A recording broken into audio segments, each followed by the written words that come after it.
Defense wins championships, and Obi-Wan Kenobi was the greatest defender this game has ever seen. Yet what if I told you that Obi-Wan was never expected to even make a roster, initially passed over in the draft, a man who had to claw his way onto the big stage. Some call it the Force's will that he happened upon Qui-Gon Jinn, an aging legend who gave him his chance in the premiere show. Yet as a Padawan, most columnists gave Obi-Wan little chance to thrive at the highest level. A quick glance at his attributes, and the reports all read the same. Average, yet still sneaky athleticism, limited offensive arsenal, low midichlorian count. A real problem for a man who at this time desired to be an offensive specialist. Analysts wrote him off. He clearly lacked the ceiling of a top-level player, and even the most generous projections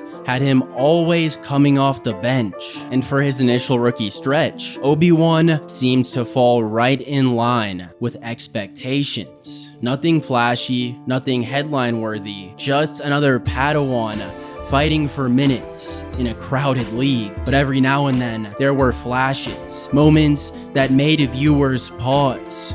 A clever use of the Force, a sudden burst of finesse in battle, an unexpected display of sneaky athleticism that didn't appear on the scouting report. Signs that maybe, just maybe, this kid wasn't like the others. Yet the turning point of his rookie season came on the grand stage of Naboo, matched up against another rookie, touted as one of the league's most explosive offensive players. Obi-Wan wasn't expected to last a quarter, when in the final moments, matched up with Maul on an island, his veteran mentor, Qui-Gon Jinn, went down.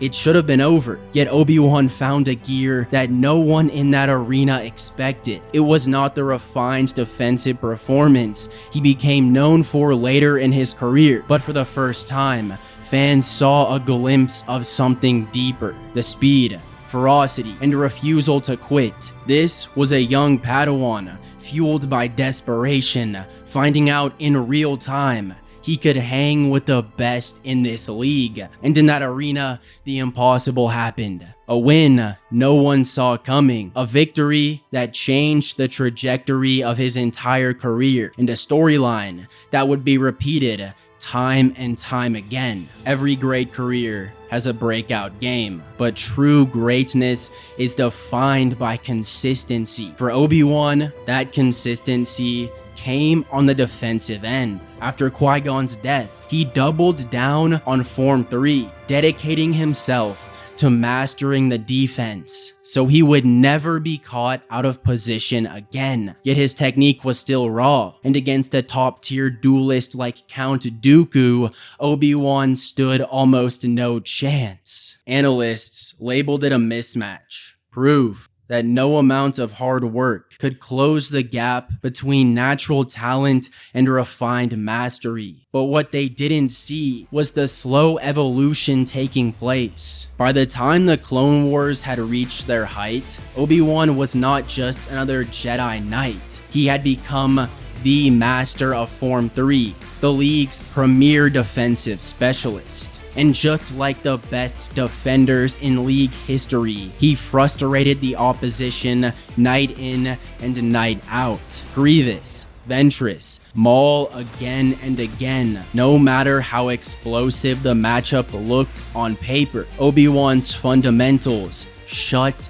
them down. While Anakin was the high-volume scorer, Obi-Wan was the steady veteran, the franchise cornerstone, the player his teammates trusted when the game was on the line. And in a galaxy where everyone wanted to be the chosen one, Obi-Wan carved his legacy by being the one who stayed, who made his name with grit on the defensive side of the ball. Yet his greatest test came when the chosen one requested a trade. Longtime teammates and friends instantly turned into bitter rivals. And when fans looked at the schedule that year, there was one date circled on everyone's calendar: the unstoppable offensive juggernaut against the league's greatest defender.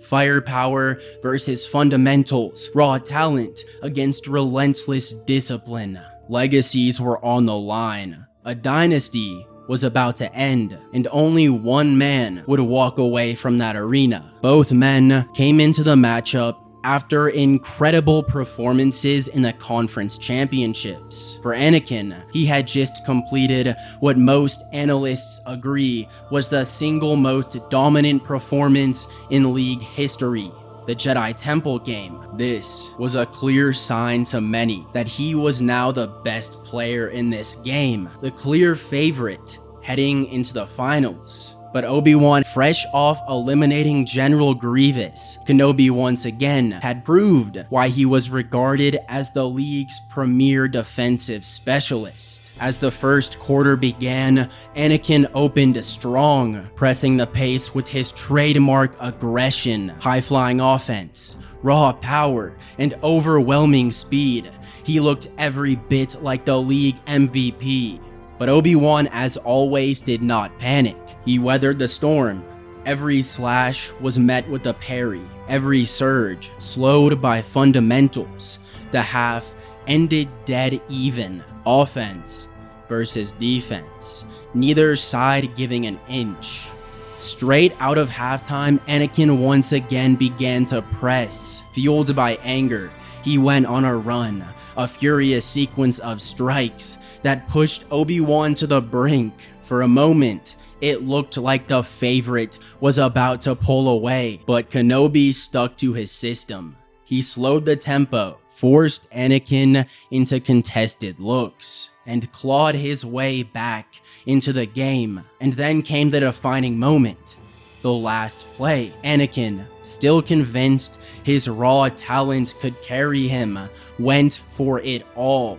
A reckless drive to the rim, leaping high for the shot, desperate to prove to Obi-Wan he could beat him the same way he had beaten Maul all those years ago. Yet Obi-Wan had read the scouting report. He knew Anakin's tendencies. Rotated early, got to his spot, and in the game's closeout seconds, blocked a crucial shot. The defensive specialist, who was never supposed to make the league, had just defeated the chosen one in the finals. When the dust settled on Mustafar, the questions began. Where does this put Obi-Wan Kenobi on the all-time list? He was never supposed to be here. Low midichlorian count, limited offense, written off by every scout in the galaxy.